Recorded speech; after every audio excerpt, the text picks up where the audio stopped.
Welcome back, everyone. So after looking at how long these chapters are going to be, expect each episode to be right around an hour. There's a lot of content in each chapter. They're about 20 to 30 pages. So hope you enjoy. Let's get into it. Chapter 2, Centaur. Bink set off on foot, wearing a stuffed knapsack and bearing a good hunting knife and a home-cut staff. His mother had urged him to let them hire a guide for him, but Bink had to refuse. The guide would really be a guard to keep him safe. How would he ever live that down? Yet the wilderness beyond the village had its hazards for the traveler unfamiliar with it. Few people hiked it alone. He really would have been better off with a guide. He could have had transport on a winged steed, but that would have been expensive, and risky in its own fashion. Griffins were often surly creatures. He preferred to make his own way on the secure ground, if only to prove that he could, despite the fancied snickers of the village youths. Jama wasn't snickering much at the moment. He was laboring under the mortification spell the village elders had put on him for his attack on Justin Tree. But there were other snickers. At least Roland had understood. One day, you'll discover that the opinions of worthless people are worthless, he had muttered to Bink. You have to do it your own way. I comprehend that, and wish you well on your own. Bink had a map, and knew which path led to the castle of the good magician Humphrey. Rather, which path had led there. The truth was that Humphrey was a crotchety old man who preferred isolation in the wilderness. Periodically, he moved his castle or changed the approaches to it by magical means, so that one never could be sure of finding it. Regardless, Bink intended to track the magician to his lair. The first leg of his journey was familiar. He had spent his whole life in the North Village and explored most of its surrounding bypaths. Hardly any dangerous flora or fauna remained in the immediate vicinity, and those that were potential threats were well known.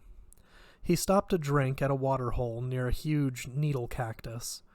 As he approached, the plant quivered, making ready to fire on him. "Hold, friend," Bink said commandingly. "I am of the North Village."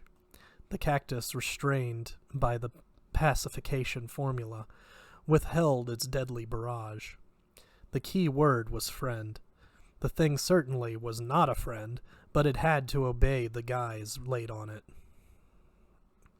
No genuine stranger would know this, so the cactus was an effective guard against intruders.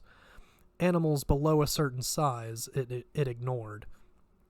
Since most creatures had to have water sooner or later, this was a convenient compromise. Some areas had been ravaged occasionally by wild griffins and other large beasts, but not the North Village. One experience with an irate needler more than sufficed as a lesson for the animal lucky enough to survive it. Another hour's swift march brought him to lesser familiar territory, by definition less safe. What did the people of this area use to guard their water holes? Unicorns trained to impale strangers? Well, he would find out soon enough. The rolling hills and small lakes gave way to rougher terrain, and strange plants appeared. Some had tall antennas that swiveled to orient on him from a distance. Others emitted subtly attractive crooning noises and had branches bearing powerful pincers. Bink walked at a safe distance around them, taking no unnecessary risks.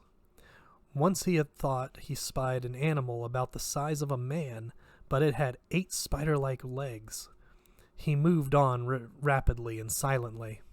He saw a number of birds, but these were of little concern. Since they could fly, they had little need for defensive magic against man, so he had no cause to be wary of them, unless he saw any big birds.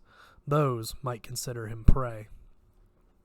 Once he spied the monstrous form of a rock in the distance, and cowered down, letting it wing on without seeing him.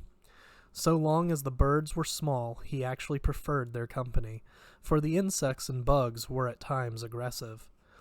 In fact, a cloud of gnats formed around his head, casting a mass sweat spell that made him even more uncomfortable. Insects had an uncanny ability to discern those with no magic for defense. Maybe they merely used trial and error, getting away with whatever they could. Bink looked about for bug-repellent weeds, but found none. Excuse me.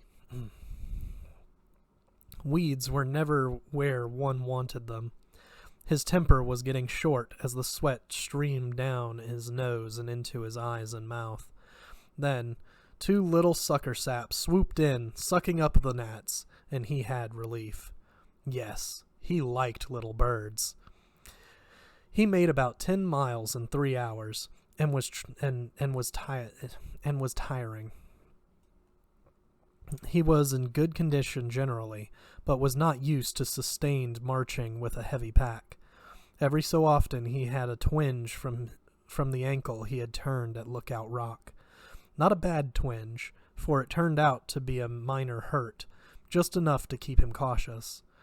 He sat on a hillock, first making sure it contained no itch ants, though it did have a needle cactus.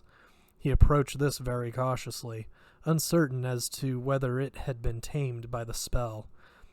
"Friend," he said, and just to make sure he spilled a few drops of water from his canteen onto the soil for its roots to taste. Apparently, it was all right. It did not let fly at him. Even wild things often responded to common courtesy and respect. He broke out the lunch lovingly packed by his mother. He had food for 2 days, enough to get him to the magician's castle under ordinary circumstances. Not that things in Xanth were usually ordinary. He hoped to extend that by staying overnight with some friendly farmer. He would need food for the return trip, too, and in any event, did not relish the notion of sleeping outdoors. Night brought out special magic, and it could be ugly. He did not want to find himself arguing cases with a ghoul or ogre, since the case would most likely be the proper disposition of his human bones.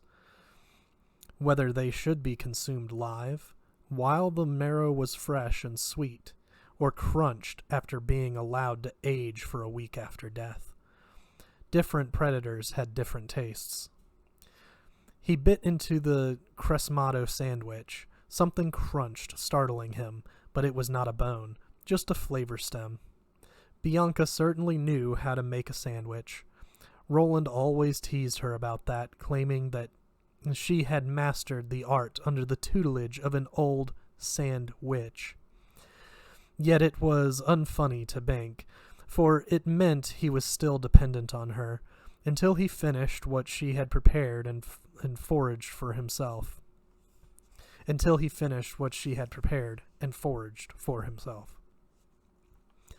A crumb dropped and vanished. Bink looked around and spied a chip mouse chewing busily. It had conjured the crumb 10 feet, avoiding the risk of close approach. Bink smiled. "I wouldn't hurt you, Chip." Then he heard something, the pounding of hooves. Some big animal was charging, or a mounted man approached. Either could mean trouble. Bink stuffed a chunk of wing cow cheese into his mouth, suffering a brief vision of the cow flying up to graze on the treetops after being relieved of her load of milk. He closed up his pack and shrugged his arms into the straps. He took his long staff in both hands. He might have to fight or run. The creature came into sight. It was a centaur, the body of a horse with the upper torso of a man. He was naked in the manner of his kind, with muscular flanks, broad shoulders, and an ornery visage. Bink held his staff before him, ready for defense, but not aggressively so. He had little confidence in his ability to outfight the massive creature, and no hope of outrunning him. But maybe the centaur was not unfriendly, despite appearances, or did not know that Bink had no magic. The centaur pulled up close. He held his bow ready. An arrow knocked. He looked formidable indeed. Bink had developed a lot of respect for centaurs in school. This was obviously no elder sage, however, but a youthful brute. "You are trespassing," the centaur said. "Move off this range." "Now wait," Bink said reasonably. "I'm a traveler, following the established path. It's a public right-of-way." "Move off," the centaur repeated, his bow swinging round menacingly. Bink was normally a good-natured fellow, but he had a certain ornery streak that manifested in times of stress. This journey was vitally important to him. This was a public path, and he had had his fill of deferring to magical menaces. The centaur was a magical creature, having no existence in the mundane world beyond Xanth, by all accounts.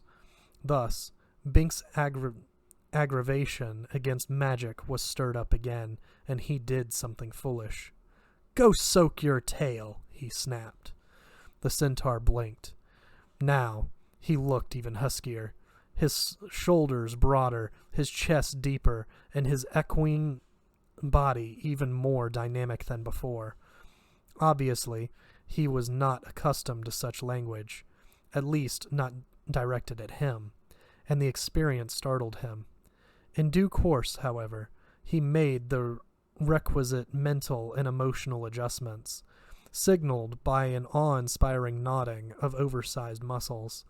A deep red, almost purple wash of color ascended from the hairy horse, base up through the bare stomach and scarred chest, accelerating and brightening as it funneled into the narrower neck and finally dyeing the head and ugly face explosively.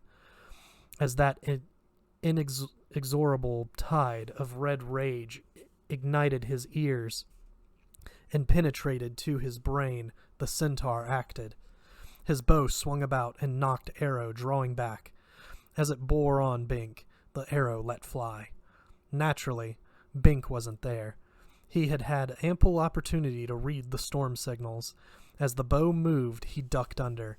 Then, he straightened up right under the centaur's nose and brought his staff around in a hard swing. It fetched the creature a smart rap on the shoulder, doing no actual harm, but it had to sting severely. The centaur emitted a bellow of sheer impassioned rage.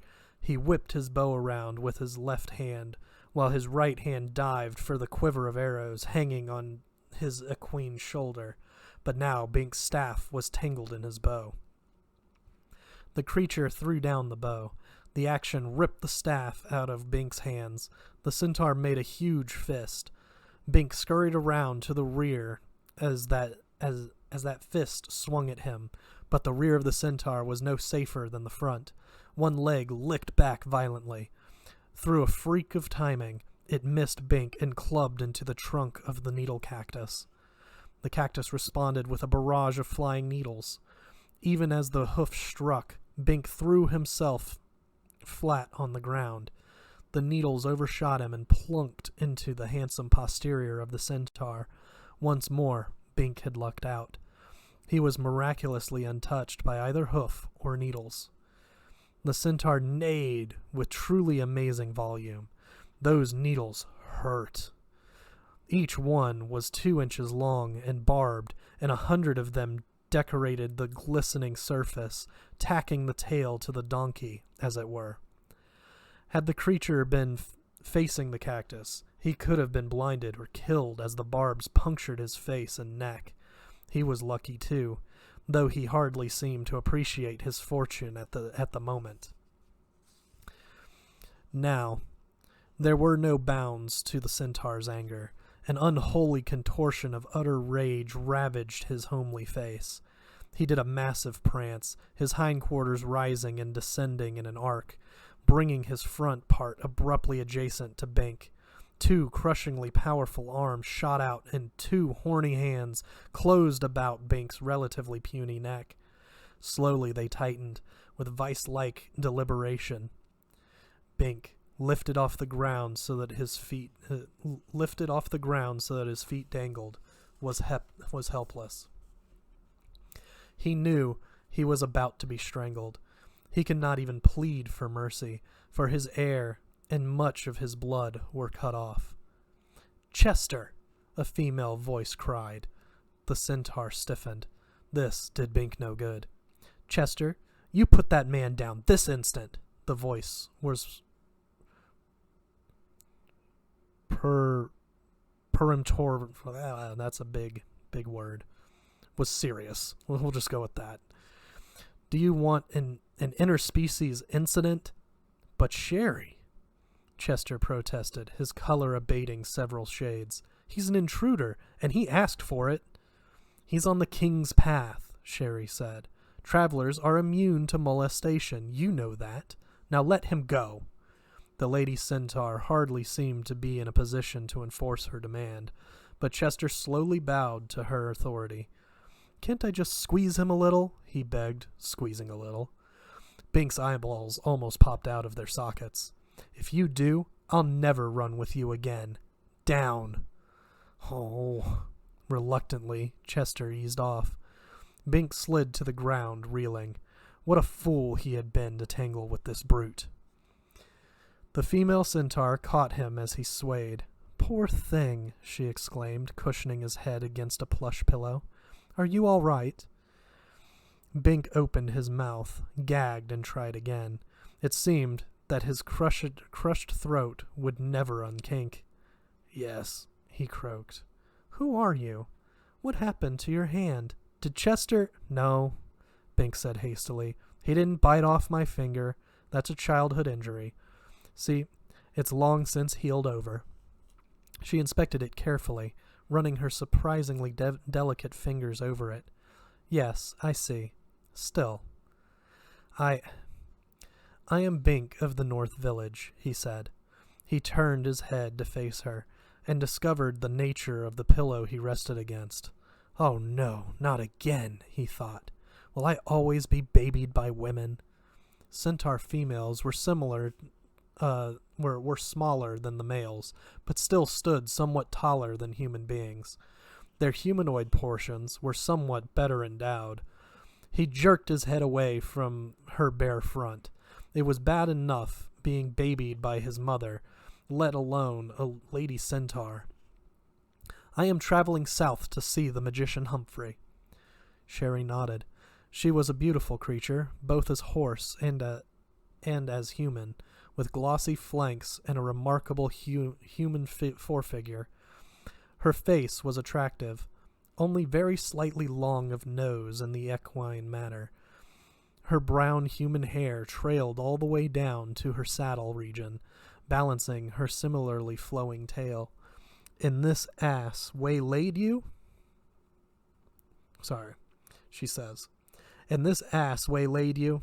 "Well," Bink looked at Chester, again not noting the rippling muscle beneath the deadly glower. What would happen when the filly departed? It was a misunderstanding." "I'll bet," Sherry said, but Chester relaxed a trifle. Evidently, he did not want to tangle with his girlfriend. Bink could readily appreciate why. If Sherry was not the loveliest and spunkiest centaur of the herd, she was surely close to it. "I'll just be moving on now," Bink said. He could have done this at the onset, allowing Chester to run him off in a southerly direction. He had been as much to blame for the altercation as the centaur. "Sorry about the problem." He held out his hand to Chester. Chester showed his teeth, which were more like horse's teeth than human ones. He made a big fist. "Chester!" Sherry snapped. Then, as the centaur guiltily relaxed his fist, "What happened to your flank?" The male's complexion darkened again, but not precisely with rage this time. He trotted his damaged posterior around to avoid the inquiring gaze of the female.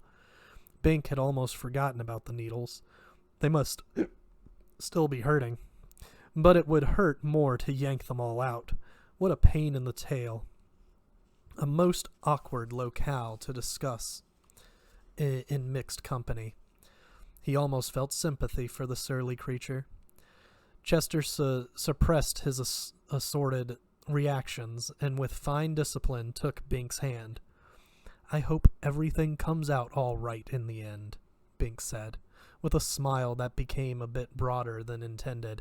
In fact, he feared it resembled a smirk, and abruptly he knew he shouldn't have chosen those particular words or that particular expression on that particular occasion. Something homicidal reddened the whites of the centaur's eyes. "Quite all right," he gritted through the grinding of clenched teeth. His hand began to squeeze, but his eyes were not yet so bloodshot as to miss the filly's glare. The fingers relaxed unwillingly. Another close call. Oh, excuse me.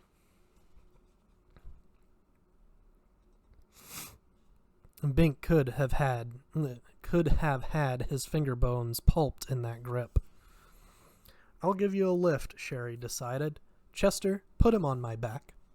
Chester put his hands under Bink's elbows and hoisted him like a feather.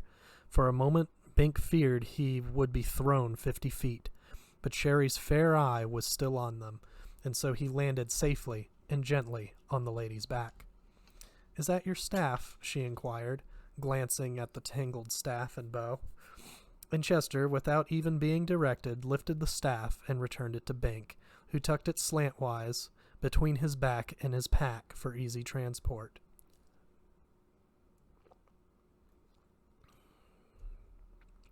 "Put your arms around my waist so you won't fall off when I move," Sherry said. Good advice. Bink was inexperienced at riding, and there was no saddle. Very few honest horses remained in Xanth. Unicorns were very touchy about being mounted, and the winged horses were almost impossible to catch or tame. Once, when Bink was a child, a horsefly had been singed by a dragon, losing its flight feathers, and had to prostitute itself so far as to give the villagers short rides in exchange for food and protection. The moment it had recovered, it had flown away. That had been Bink's only prior riding experience. He leaned forward. The staff interfered, preventing him from bending his back sufficiently. He reached back to draw it out, and it fell out of his hands to the ground. There was a snort from Chester that sounded suspiciously like humor. But the centaur picked it up and returned it to him. Bink tucked it under his arm this time, leaned forward again, and hugged Sherry's slender waist, heedless of Chester's renewed glower. Some things were worth the risk, such as getting out of here in a hurry. "You go to the vet and get those needles out of your—" Sherry began, speaking over her shoulder to the male. "Right away," Chester interrupted. He waited for her to start, then turned and cantered off in the direction he had come from, a little awkwardly. Probably each motion inflamed his hindquarters more. Sherry trotted down the path. "Chester is really a good creature at heart," she said apologetically, "but he does tend to be a bit arrogant, and he gets his tail all knotted up when balked. We've had some trouble with outlaws recently, and—" "Human outlaws?" Bink asked. "Yes. Kids from the north, doing mischief magic, gassing our livestock, shooting swords into trees, making dangerous pits seem to appear under our feet, that sort of thing." So naturally, Chester assumed, "I know the culprits," Bink said. "I had a scrape with them myself. They've been grounded now. If I had known they were coming down here—" "There just doesn't seem to be much discipline on the range these days," she said. "According to the covenant, your king is supposed to keep order, but recently—" "Our king is getting old," Bink explained. "He's losing his power, and there's a lot of trouble cropping up. He used to be a major magician, a storm brewer." "We know," she agreed. When the fireflies infested our oatfields, he generated a storm that rained 5 days and drowned them all. Of course, it also ruined our crops, but the flies were doing that already. Every day, new fires. At least, we were able to replant without further molestation. We are not forgetting the help he rendered, so we don't want to make an issue of it. But I don't know how much longer stallions like Chester are going to put up with these annoyances. That's why I wanted to talk with you. Maybe when you go home, if you could call things to the attention of the king. I don't think that would work. I'm sure the king wants to keep order. He just doesn't have the power anymore. Then perhaps it is time for a new king. He's getting senile. That means he hasn't got the sense to step down and won't admit there's any problem. Yes, but problems don't go away by being ignored. She made a delicate, feminine snort. Something has to be done. Maybe I can get some advice from Magician Humphrey, Bink said. It's a serious business, deposing a king. I don't think the elders would go for it. He did do good work in his prime. And there's really nobody to replace him. You know that only a great magician can be king. Yes, of course. We centaurs are all scholars, you know. Sorry, I forgot. Our village school is run by a centaur. I just wasn't thinking of that in the wilderness. Understandable, though I'd call this range not wilderness. I specialized in humanoid history, and Chester studies horsepower applications. Others are legal scholars, experts in natural sciences, philosophers. She broke off. Now hang on. There's a trench up ahead I've got to hurdle. Bink had been relaxing, but now he leaned forward again and clasped his hands tightly around her waist. She had a sleek, comfortable back, but it was too easy to slide off. However, if she weren't a centaur, he would never have had the nerve to assume such a position. Sherry picked up speed, galloping down the hill, and the motion made him bounce alarmingly. Peering ahead under her arm, he saw the trench. Trench? It was a gorge, some 10 feet across, rushing up at them. Now, he was more than alarmed. He was frightened. His hands became sweaty. He began to slide off the side. Then she leaped with a single mighty spasm of her haunches and sailed up and across. Bink slipped further. He had a glimpse of the stony bottom of the trench. Then they landed. The jolt caused him to slide around even more. His arms scrambled desperately for a more secure hold and wandered into distinctly awkward territory. Yet if he had let go... Sherry caught him around the waist and set him on the ground. "Easy," she said. "We made it." Bink blushed. I'm sorry. I started to fall and just grabbed." "I know. I felt your weight shift as I leaped. If you had done it on purpose, I'd have dropped you into the trench." And in that instant she looked uncomfortably like Chester. He believed her. She could drop a man into a trench if she had reason to. Centaurs were tough creatures. "Maybe I'd better walk now." "No, there's another trench. They've been opening up recently." "Well, I could climb down one side and up the other, carefully." "It would take longer, but no. There are nickelpedes at the bottom." Bink quailed. Nickelpedes were like centipedes, but about 5 times as large and considerably more deadly. Their myriad legs could cling to vertical rock faces, and their pincers could gouge out discs of flesh an inch across. They inhabited shadowed crevices, not liking distinct sunlight. Even dragons hesitated to walk through ditches known to be infested by nickelpedes. And for good reason. "The cracks have been opening up recently," Sherry continued as she kneeled to permit Bink to mount her again. He picked up his dropped staff and used it to help him climb.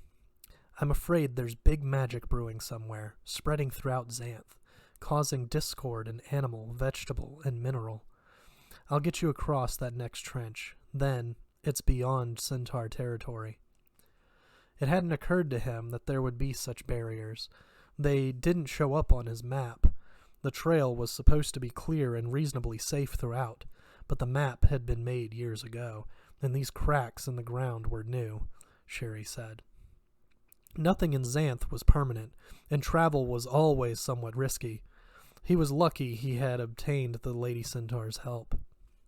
The landscape changed, as if the trench separated one type of place from another.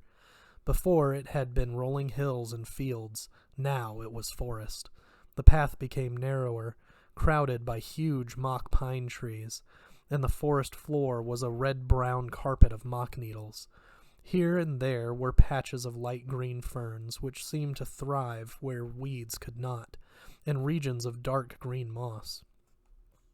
A cold wind gusted through, tousling Sherry's hair and mane, carrying strands back against Bink. It was quiet here, and there was a pleasant piney smell.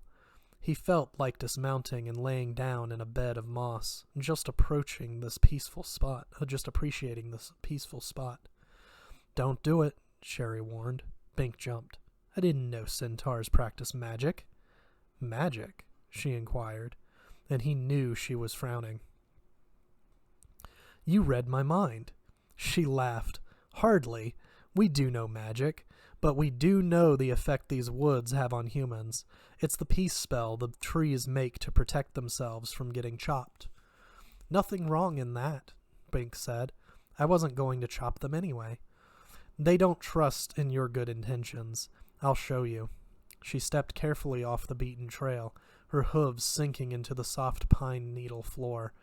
She threaded her way between several dagger-spoked buck spruce trees, past a thin snake palm which didn't even bother to hiss at her, and stopped near a tangle willow. Not too near. Everyone knew better than that. "There," she murmured. Bink looked where her hand pointed. A human skeleton lay on the ground. "Murder?" he asked, shivering. "No, just sleep. He came to rest here, as you wished to do just now, and never got up the gumption to depart. Complete peace is an insidious thing." "Yes," he breathed. "No violence, no distress, just loss of initiative. Why bother to work and eat when it was so much easier merely to relax? If a person wanted to commit suicide, this would be the ideal manner. But he had reason to live, so far." "That's part of why I like Chester," Sherry said. "He'll never succumb to anything like this." That was a certainty. There was no peace in Chester. Sherry herself would never succumb, Bink thought, though she was considerably more gentle. Bink felt the lassitude, despite the sight of the skeleton, but she was evidently able to resist the spell. Maybe the biology of the centaurs differed enough, or maybe she had savagery in her soul that her angelic form and pleasant words masked. Most likely a bit of both. "Let's get out of here." She laughed. "Don't worry. I'll see you safely through it, but don't come back this way alone. Travel with an enemy if you can find one. That's best." "Better than a friend? Friends are peaceful," she explained. Oh, that did make sense. He'd never relax under a pine tree if he were with someone like Jama. He'd be too afraid of getting a sword in his gut. But what an ironic necessity to locate an enemy to accompany one to walk through a peaceful forest. "Magic makes strange companions," he murmured.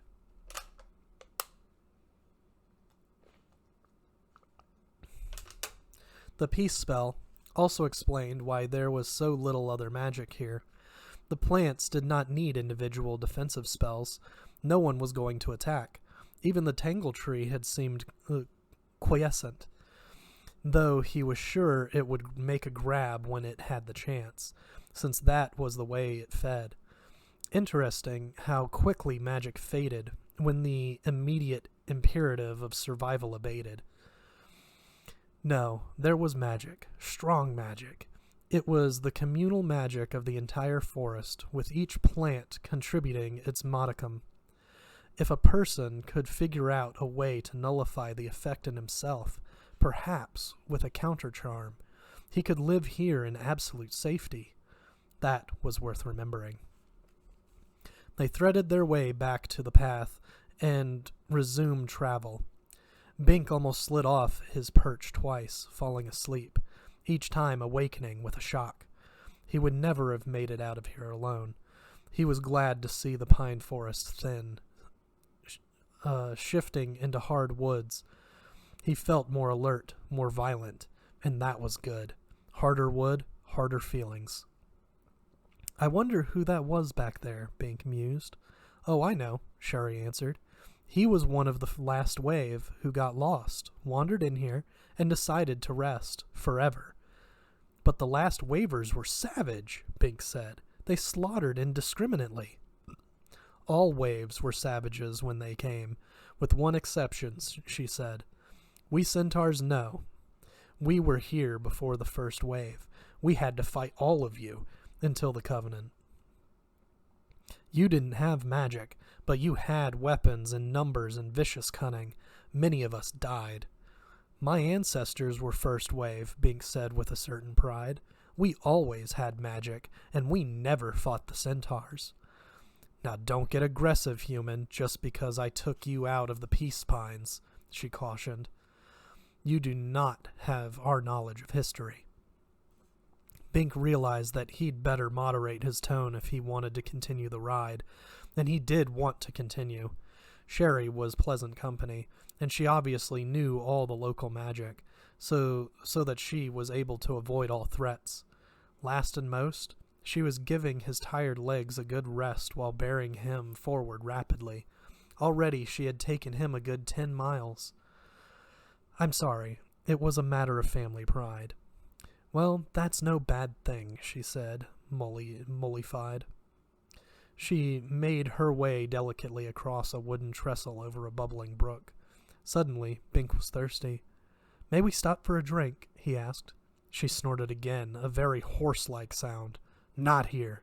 Anyone who drinks from that water becomes a fish. A fish? Suddenly, Bink was twice as glad to have this guide. He surely would have drank otherwise, unless she was merely telling him that to tease him, or trying to scare him away from this area. Why? The river is trying to restock itself.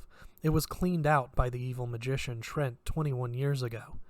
Bink remained a bit skeptical about inanimate magic, especially of that potency. How could a river desire anything? Still, he remembered how Lookout Rock had saved itself from being broken up. Better to play it safe and assume that some features of the landscape could cast spells. Meanwhile, the reference to Trent preempted his attention. The evil magician was here? I thought he was a phenomenon of our own village. Trent was everywhere, she said.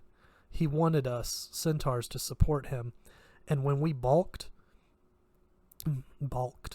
because of the Covenant, not to interfere in human business, he showed us his power by changing every fish in this river into a lightning bug. Then he departed. I think he figured that those shocking buggers would force us to change our minds. Why didn't he change the fish into a human army and try to conquer you that way? No good, Bink. They might have had the bodies of men, but their minds would have remained fish. They would have made very wishy-washy soldiers, and even if they had been good soldiers, they would hardly have served the man who had put them under that enchantment. They would have attacked Trent. Yes. I wasn't thinking. So he transformed them into lightning bugs and got well away from here so they couldn't shock him, so they went for the next best thing. Yes, and it was a bad time for us. Oh, those bugs were a pain. They pestered us in clouds, scorching us with their little lightning bolts. I've still got scars on my... She paused, grimacing. On my tail. It was obviously a euphemism. What did you do? Bink inquired, fascinating, glancing back to see whether he could locate the scars. What he could see seemed flawless. Trent was exiled soon after that, and we got Humphrey to abate the spell. But the good magician isn't a transformer. No, But he told us where to find repellent magic to drive off the flies, denied our electro-cooked flesh, the scourge soon died out. Good information is as good action, and the good magician certainly had the information. That's why I'm going to him, Bink agreed, but he charges a year's service for a spell. You're telling us.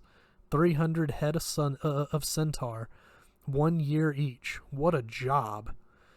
All of you had to pay? What did you have to do? We are not permitted to tell, she said diffidently. Now, Bink was doubly curious, but he knew better than to ask again. A centaur's given word was inviolate. But what could Humphrey have needed done that he could not do himself via one of his 100 spells, or at least by means of his good information? Humphrey was basically a divinator. Anything he didn't know, he could find out, and that gave him enormous power. Probably the reason the village elders had not asked the good magician what to do about their senile king was that they knew what he would answer. Depose the king and install a new, young, fresh magician instead, that they obviously weren't ready to do, even if they could find such a young magician to serve.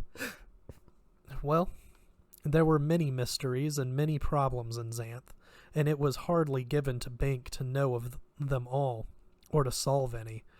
He had learned long ago to bow, however ungraciously, to the inevitable. They were past the river now and climbing. The trees were closing in more thickly, their great round roots ridging across the path. No hostile magic threatened. Either the centaurs had cleared out the area the way the villagers had cleared out Bink's home region, or Sherry knew this path so well that she avoided spells automatically without seeming to. Probably some of both. Life itself, he thought, involved many alternate explanations for perplexing questions, and was generally some of both. Few things were hard and fast in Xanth. What was that history you know that I don't? Bink inquired, becoming bored by the trail. About the waves of human colonization. We have records of them all. Since the Shield and the Covenant, things have quieted down. The waves were terrors. Not the first wavers, Bink said loyally. We were peaceful. That's what I mean. You are peaceful now, except for a few of your young hoodlums, who you assume your ancestors were peaceful then, but my ancestors found it otherwise. They would have been happier had man never discovered Xanth. My teacher was a centaur, Bink said. He never said anything about he'd have been fired if he had told you the truth. Bink felt uneasy. You're not teasing me, are you? I'm not looking for any trouble. I have a very curious mind, but I've already had more trouble than I care for. She turned her head around to fix with him a gentle stare. Her torso twisted from the human waist to facilitate the motion. The torque was impressive. Her misdirection was more limber than that of a human girl. Perhaps because it was harder for a centaur to turn her whole body around. But if she had a human lower section to match the upper section, what a creature she would be. Your teacher didn't lie to you. A centaur never lies. He merely edited his information on orders from the king, so as not to force on the impressionable minds of children things their parents did not want them to hear. Education has ever been thus. Oh, I wasn't implying any slight on his integrity, Bink said quickly. I liked him, as a matter of fact. He was the only one who didn't get fed up with all of my questions. I learned a lot from him, but I guess I didn't ask about history much. I was more preoccupied with something he couldn't tell me. But at least he did tell me about the magician Humphrey. What is your question for Humphrey, if I may ask? What difference did it make? I have no magic. Or what difference did it make? I have no magic, he confessed. At least I seem to have none. All through my childhood, I was at a disadvantage because I couldn't use magic to compete. I could run faster than anybody else, but the kid who could levitate still won the race, stuff like that. Centaurs get along perfectly well without magic, she pointed out. We wouldn't take magic if it were offered. Bink did not believe that, but did not make an issue of it. Humans have a different attitude, I guess. When I got older, it got worse. Now, I will be exiled if I don't show some magic talent. I'm hoping Magician Humphrey can, well, if I do have magic, it means I can stay and marry my girl and have some pride, finally. Sherry nodded. I suspected it was something like that. I suppose if I were in your situation, I could choke down the necessity of having magic, though I really think your culture's values are distorted. You should base your citizenship on superior qualities of personality and achievement, not on exactly, Bink agreed fervently. She smiled. You really should have been a centaur. She shook her head so that her hair flung out prettily. You have undertaken a hazardous journey. Not more hazardous than the one to the mundane world that will otherwise be forced on me. She nodded again. Very well. You have satisfied my curiosity. I'll satisfy yours. I'll tell you the whole truth about the human intrusion into Xanth, but I don't expect you to like it much. I don't expect to like the truth about myself much, Bink said ruefully. I might as well know whatever there is to know. For thousands of years, Xanth was a comparatively peaceful land, she said, assuming the somewhat pedantic tone he remembered from his school days. Probably every centaur was at heart a teacher. There was magic, very strong magic, but no unnecessary viciousness. We centaurs were the dominant species, but, as you know, we have absolutely no magic. We are magic. I suppose we migrated here from Mundania originally, but that was so long ago, it is lost even to our records. Something tripped over in Bink's mind. I wonder if that really is true about magic creatures not being able to work spells. I saw a chip mouse conjure a crumb of bread. Oh? Are you sure it wasn't a chipmunk? That is a natural creature, according to our taxonomy. So it might work magic. You tax animals? Bink asked, amazed. Taxonomy, she repeated with an indulgent smile. The classification of living things. Another centaur specialty. Oh, Bink considered, embarrassed. I thought it was a chip mouse, and I'm not quite certain now. Actually, we're not quite certain either, she admitted. It may be that some magical creatures can work magic, but as a general rule, a creature either does magic or is magic, not both, which is just as well. Think of the havoc a dragon magician could make. Bink thought of it. He shuddered. Let's get back to the history lesson, he suggested. About 1,000 years ago, the first human tribe discovered Xanth. They thought it was just another peninsula. They moved in and cut down the trees and slaughtered the animals. There was more than enough magic here to repulse them. But Xanth had never been subjected to such callous, systematic ravage before, and we did not quite believe it. We thought the humans would leave soon. But then they realized that Xanth was magic. They saw the animals levitating and the trees moving their branches. They hunted the unicorns and griffins. If you wonder why those big animals hate people, let me assure you, they have good reason. Their ancestors would not have survived if they'd tried to be friendly. The first Wavers were non-magical creatures in a land of spells, and after they got over the initial shock, they liked it. Now what's wrong? Now that's wrong, Bink exclaimed. Humans have the very strongest magic. Look at all the great magicians. You yourself told me just how evil magician Trent changed all the fish. Pipe down before I buck you off, Sherry snapped. Her tail swished menacingly past Bink's ear. You don't know the quarter of it. Of course humans have magic now. That's part of their problem. But not at the start. Bink backed down again. It was increasingly easy to do. He liked the centaur lady very well. She was answering questions he hadn't even thought to ask yet. Sorry, this is new to me. You remind me of Chester. I'll bet you're awful stubborn, too. Yes, Bink said contritely. She laughed, and it sounded a bit like neighing. I do like you, human. I hope you find your... She pursed her lips distastefully. Magic. Then she flashed a sunny smile and as quickly sobered. Those first waivers had no magic, and when they found out what magic could do, they were fascinated, but a bit afraid of it.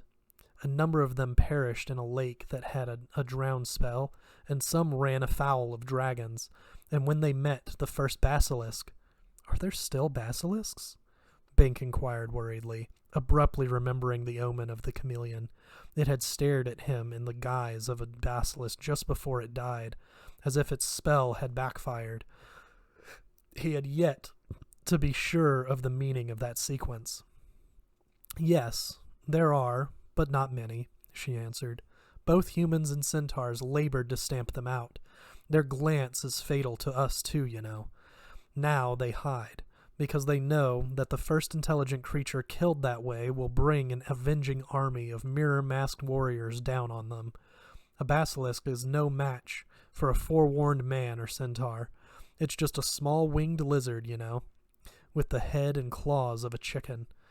Not very intelligent. Not that it usually needs to be. Say, Bink exclaimed, maybe that's the missing factor. Intelligence. A creature can do magic or be smart, or any two of the three, but never all three. So a chipmouse might conjure, but not a smart dragon. She turned her head about again to face him. That's a novel idea. You're pretty smart yourself. I'll have to think about it. But until we verify it, don't go into the central wilderness unprotected. There just might be a smart spell-throwing monster in there. I won't go into the wilderness, Bink promised. At least, I won't stray from the cleared path through it until I get to the magician's castle. I don't want any lizards looking death at me. Your ancestors were more aggressive, Sherry remarked. That's why so many of them died. But they conquered Xanth and formed an enclave where magic was banned. They liked the country and the uses of magic, you see, and they didn't want it too close to home, so they burned the forest there, killed all magical animals and plants, and built a great stone wall. The ruins! Bink exclaimed. I thought those old stones were from an enemy camp. They are from the first wave, she insisted. But I am descended from... I said you wouldn't like this. I don't, he agreed. But I want to hear it. How can my ancestors have... They settled in their walled village and planted mundane crops and herded mundane cattle. You know, beans and wingless cows. They married the women they had brought among, or that they could raid from the closest mundane settlements, and had children. Xanth was a good land, even in that region expunged of magic. But then something amazing happened. Sherry turned to face him again, glancing obliquely in a manner that would have been most fetching in a human girl. In fact, it was fetching in a centaur girl, especially if he squinted so as to see only her human portion. Splendidly fetching, despite his knowledge that centaurs lived longer than humans, so that she was probably 50 years old. She looked 20, a 20 that few humans ever achieved. No halter would hold this filly. What happened? He asked, catering to her evident desire for an intellectual response. Centaurs were good storytellers, and they did like a good audience. Their children came up magic, she said. Aha! So the first waivers were magic. No, they were not. The land of Xanth is magic. It's an environmental effect, but it works much better with children who are more formative, and it works best with babies conceived and birthed here. Adults, even of long resistance, tend to suppress the talents they have because they know better, but children accept what is. So not only do they have more natural talent, they use it with more enthusiasm. I never knew that, he said. My folks have much more magic than I do. Some of my ancestors were magicians, but me? He sobered. I'm afraid I was a terrible disappointment to my parents. By rights, I should have had very strong magic. Maybe even have been a magician myself instead. Sherry discreetly did not comment. At first the humans were shocked, but soon they accepted it, and even encouraged the development of special talents. One of the youngsters had the ability to transform lead into gold. They ravaged the hills, searching for lead, and finally had to send a mission to obtain it from Mundania. It was almost as if lead had become more valuable than gold. But Xanth has no dealings with the mundane world. You keep forgetting. This is ancient history. Sorry again. I wouldn't interrupt so much if I weren't so interested. You are an excellent audience, she said, and he felt pleased. Most humans would refuse to listen at all because it is not a complimentary history, not to your kind. I'd probably be less open-minded if I didn't face exile myself, he admitted. About all I have to work with is my brain and body, so I'd better not fool myself. A commendable philosophy. You are, incidentally, getting a longer ride than I planned, because you pay such good, responsive attention. At any rate, they got the let out, but paid a hideous price, because the mundanes of Mundania learned about the magic. They were true to their type, greedy and rapacious. The notion of cheap gold sent them into a frenzy. They invaded, stormed the wall, and killed all the first wave men and children.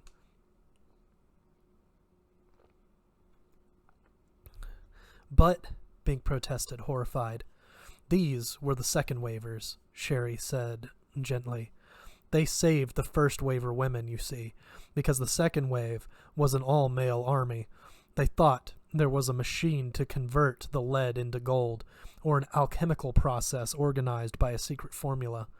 They didn't really believe in magic. That was just a convenient term to describe the unknown. So they didn't realize that the lead was converted into gold by the magic of a child until too late. They had destroyed what they had come for. Horrible, Bink said.